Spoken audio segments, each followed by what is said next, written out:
Juga sabda Nabi SAW di dalam hadis yang lain riwayat Bukhari nomor 2227, "Thalathatun ana khasmuhum yaumal qiyamah, rajulun a'ta bi thumma ghadar, wa rajulun ba'a hurran fa akala thamanah, wa rajulun ista'jara ajiran fastawfa minhu wa lam yu'tihi ajrah."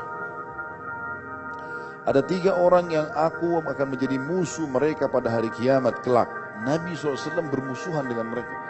Padahal kita tahu Nabi SAW adalah Nabiur Rahmah, Nabi yang penuh dengan kasih sayang, mau menyelamatkan umatnya. Sampai kata beliau, semua nabi-nabi punya doa mustajab.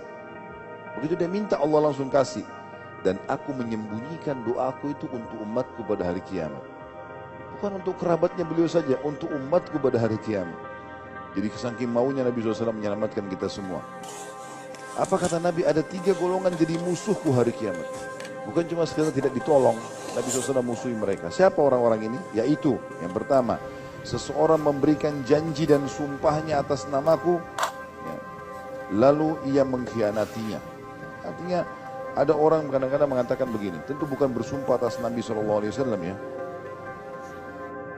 tapi dia mengatakan misal, kamu yakin dengan kerisalahannya Nabi Muhammad SAW? Yakin, saya juga yakin, sama-sama. Gitu kan? Saya juga umat Muhammad SAW. Kalau kau yakin, yakin, maka kita harus saling yakin. Tidak apa-apa, ini usaha ini benar kok. Saya enggak menipu, membawa-bawa nama Nabi SAW. Seperti itulah, itu yang dimaksud. Ternyata dia mengkhianati, bohong. Dia enggak benar. Gitu. Maka ini tentunya, ya, sama ini mirip begini, lebih jelasnya. Kadang-kadang ada orang datang ke pengajian, performennya seperti ikhwah dan akhwat. Tapi minta-minta sana-sini. Dia enggak datang untuk mendengarkan pengajian, untuk cari duit saja. Mengkhianati orang, orang terpengaruh dengan penampilannya, padahal sebenarnya dusta. Gitu. Ini enggak benar. Saya pernah temuin ada satu orang ikhwah datang, mengaku saya muridnya Ustadz Fulan. Ustadz Fulan ini Masya Allah kesalehannya luar biasa. Terus kenapa akhi? Saya mu'allaf butuh bantuan. Baik, kami kasih bantuan. Setelah itu saya coba diskusi dengan beberapa asatidah, ternyata dia sudah keliling semua ustaz. Dan sama semuanya. Saya mu'allaf, saya muridnya Ustadz Fulan. Padahal kalau kita tanya ustadz itu, dia tidak kenal siapa orang ini. Hanya karena pernah hadir di majelis, membawa-bawa. Ini tidak boleh berkhianat, jadi bagaimana cara? Ini contoh realnya gitu kan. Jadi majelis ilmu adalah majelis yang mengajarkan sunnah Nabi SAW. Berarti dia mengatasnamakan majelis itu, mengatasnamakan masjid, yayasan anak yatim. Ini kan semua ajaran Nabi SAW. Jadi sama mengkhianati. Yang kedua, seseorang yang menjual seseorang yang merdeka lalu ia makan harganya. Jadi ada orang sengaja ditangkap, direbut, apa segala macam, lalu ditransaksi jual belikan. Dijual. Sama lah, banyak kisah-kisah di dunia ini, banyak sekali kisah penjualan manusia gitu kan. Jadi mereka tadinya bebas lalu mereka sengaja dibudakkan. Ini kasusnya banyak. Dalam Al-Quran diceritakan Nabi Yusuf alaihissalam.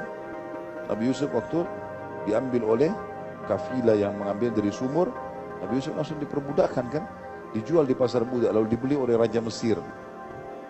Seperti itulah. Jadi sengaja dia menjual orang bebas, bukan dasarnya budak. Kalau dalam Islam kita disuruh bebasin budak. Jadi bukan malah orang bebas sengaja dijual, ditransaksi jual belikan. Dan yang ketiga, seseorang yang mempekerjakan seorang pekerja dan pekerja itu memenuhi pekerjaannya namun ia tidak memberikan upahnya. Kamu kerja, kita sepakat ya gaji kamu sekian juta tiap bulan. Begitu tiba akhir bulan enggak dikasih gaji. Atau ada orang pernah di dekat rumah, subhanallah, semoga Allah mudahkan masalahnya. Dia berkeluh sama saya, dia bilang, Ustaz saya baru, kebetulan tetangga, dia bilang saya baru saja menyelesaikan proyek di satu lembaga ini, disiapin taman-taman segala macam karena ada pertandingan pada saat itu antara RT atau RW. Kemudian setelah saya, orang ini bilang, udah biaya aja semua, angkat semua tanaman, hiasi ini, nanti saya bayar. Setelah ditata, dia bilang, saya tata semua di jalan dan segala macam, toh tidak ada yang dibayar. Nagih susah sekali. Hanya sekedar mau cari menangnya. Itu pun Allah SWT buat subhanallah dia tidak menang. Tapi menipu orang untuk apa ini? Jadi ada orang yang sudah bekerja tapi tidak dikasih upah. Nggak boleh teman-teman sekalian. Dalam hadis yang lain, berikanlah upah kepada pekerja kalian sebelum keringatnya kering. Ya. Kalaupun lewat misalnya akad kita setiap tanggal 30 terima gaji. Lewat sehari, minta maaf yang sehari itu. Harus minta maaf.